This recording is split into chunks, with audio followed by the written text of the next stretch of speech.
Mom just called. We have to change our plans and head back home. What? What on earth are you talking about all of a sudden? We were en route to Hawaii for a family vacation, but the moment we landed at the airport, my husband dropped a bombshell. My top priority is always my mom. That's it. I'm going back home alone. Leaving our daughter and me behind, he really was going to head back to her hometown from this vacation spot. My name is Bella. I'm 30 years old. I've been married to Lowell for 7 years. When we got married, Lowell said, "I want you to become a homemaker." And since then, I've been supporting the family as a full-time housewife. We have a daughter named Elena, who's about to turn 4. She's adorable, and I love her very much.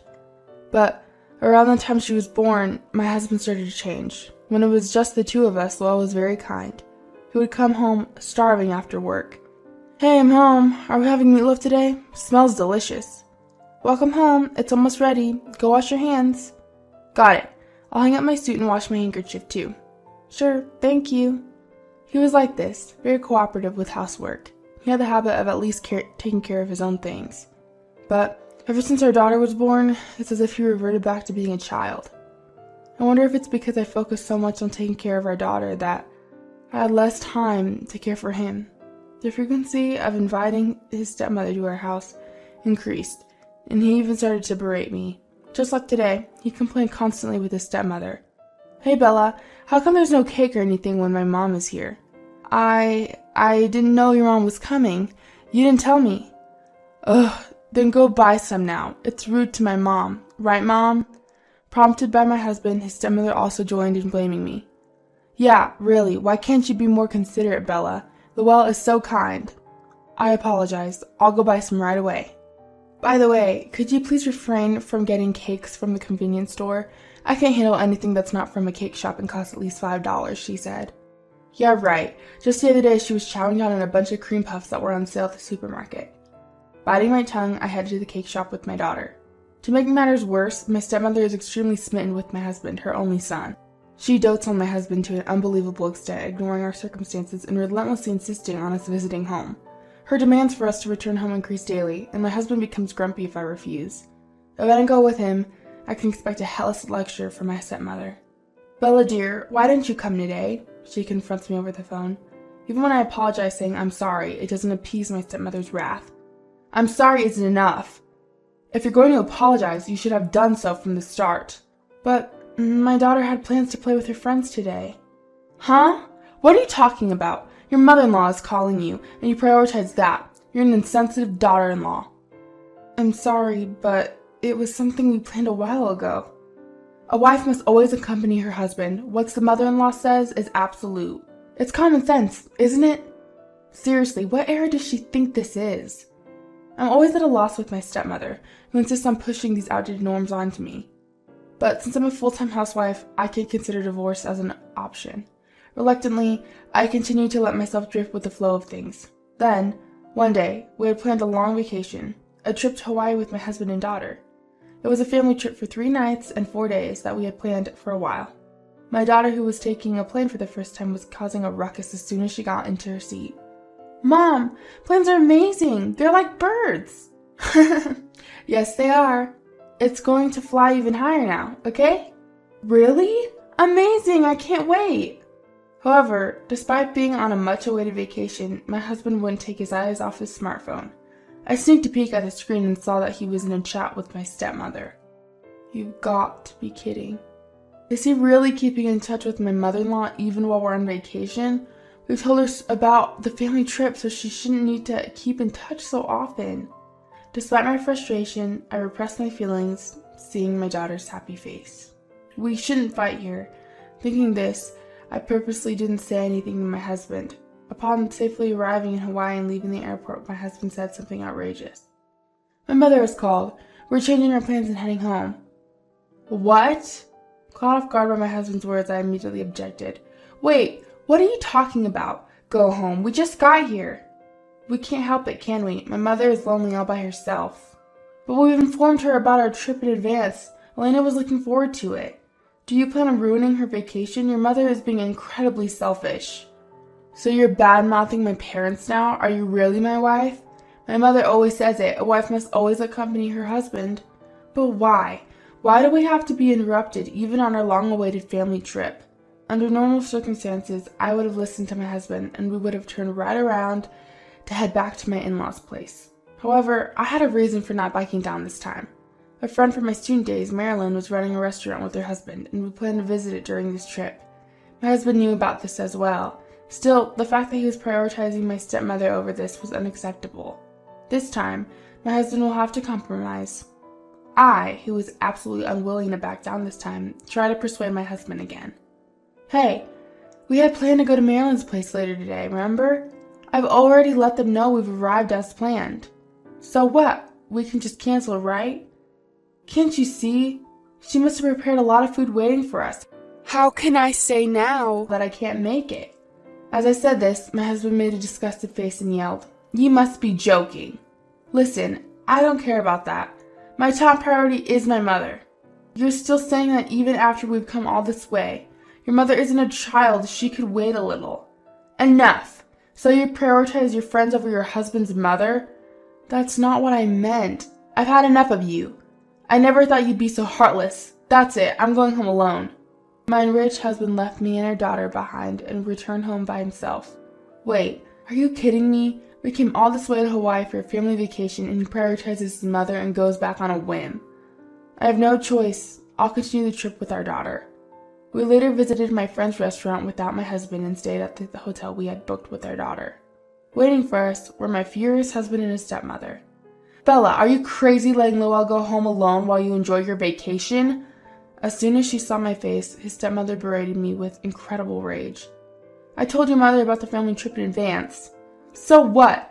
Whether it's a trip or whether your parents are dying, if I as your mother-in-law say come back, you come back. That's a wife's duty, right?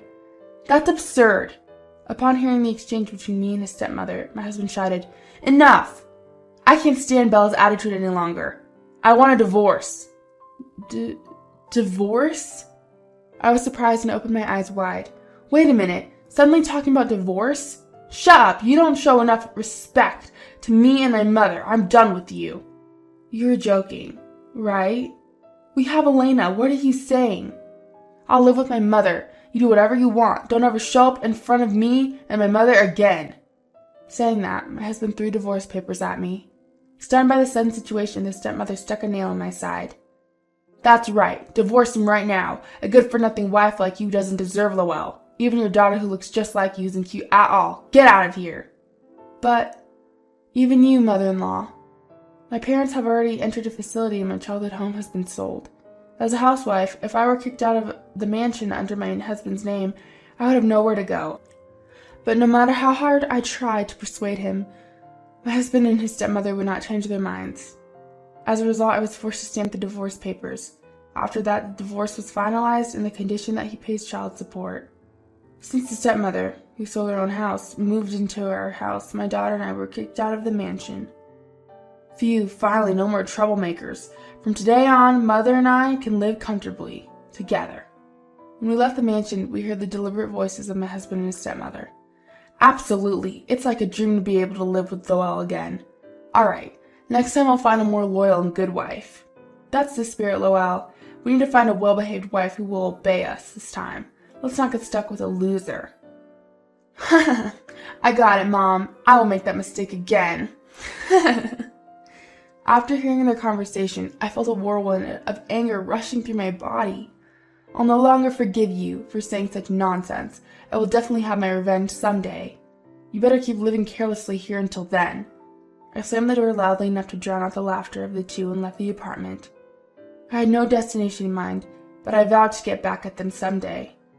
I held my daughter's hand and headed to the nearest family restaurant, while wondering what to do next. I got a call from my friend Marilyn. "Hello, Bella. Thanks for the other day." "Marilyn, I'm the one who should apologize. My husband was supposed to come with us." "No problem at all. How are your husband and your mother-in-law doing?" That's, Listening to my friend's voice, I couldn't hold back anymore and confessed everything to her with a feeling of desperation. After hearing my story, Marilyn paused for a moment, then cheerfully said, "Why don't you come over to our place?" "Wait, your place? You mean your house in Hawaii?" "Yeah, we have a spare room, and we were thinking of hiring more staff since we've been busy lately. Could you stay with us and help?" Are you sure? Wanna be a burden? Of course not. We have enough furniture and everything, so you don't need to worry about a thing. Just come as you are. Thank you. Really, thank you so much, Marilyn. And so, my daughter and I were headed back to Hawaii. Marilyn and her husband, who had no children of their own, took care of not only me, but also my daughter in every way possible. I started working at Marilyn's store and got a cook license. A year passed as my work got on track. Just when I thought my life was finally getting stable and I was emotionally secure, I got a call from my ex-husband. The first thing he said was, "Help me! Where are you right now? I'll come get you. Just help me out." Help you out? I don't understand what you mean. Just listen to me. What now? I'm busy. My mother fell down the stairs and needs care. I'm the only one here right now, and I'm really in trouble. I can't handle both work and caregiving. He began to list all the convenient things for him in a hurry. I've decided to forgive you, Bella. You must be having a hard time raising a child alone, right? So you can come back home. Let's support my mother together as a couple from now on. Honestly, I was speechless. A year ago, he forced a divorce on me at the instigation of my stepmother and kicked my daughter and me out. Now he wants me to take care of her? What a joke. Who would buy such a convenient story? Filled with rage, I told him, "Forgive? You've got to be kidding me. There's no way I'm going along with your convenient story now." What? Are you going to abandon me and my mother? Who abandoned whom first? Besides, we're divorced. You're not my family anymore. Of course, neither is your mother. Wait a minute. Ever since my mother needed care, she's become selfish. I'm really in trouble, so help. Oh, it's your beloved mother's selfishness. Right. Fulfill all her wishes. You chose her over your wife and daughter, after all. But, you're the only one I can rely on, Bella. Huh? I don't care about that. It's clearly your own doing. Don't worry about Lena. I'll take responsibility for raising her. You and your beloved mother should live happily ever after. Hey, don't be so cold. Fueled by anger, I took a breath. Stop it already. The moment you forced me to stamp that divorce application, our marriage was long over. It's disgusting that you're clinging on to me now. Don't you ever contact me again. If you keep harassing me, I'll call the police. With that, she hung up the phone unilaterally. Despite the constant calls and emails from her ex-husband, she blocked them all. In doing so, she was finally free from the curse of that family. Afterwards, the ex-husband, unable to bear taking care of his selfish stepmother, quit his job and went missing. The stepmother, abandoned by her son, was passed around relatives until it seemed she was finally put into a facility. Rumors say that the ex-husband, after disappearing, was trying to locate her through mutual friends. Well, he won't find her. Even if he did, she would simply report him to the police for harassment. When that time comes, she plans to make him pay all the overdue child support for their daughter at once. As for her friend's restaurant was thriving, and they were opening a branch where she was appointed as the manager. Their daughter had become an elementary school student and was enjoying her daily life. "Mama, I'm off. Take care. Be careful, okay?" "Yes, Mama. Do good at the shop, too." "Thanks. I'll do my best." Although becoming a manager kept her busy, her life was far more fulfilling than before. All thanks to her friend, Marilyn. She could never thank her enough. She was who she was today, all thanks to her ex-husband returning to his family home back then. Life is unpredictable. From now on, she wants to live each day with gratitude without becoming arrogant about her current life.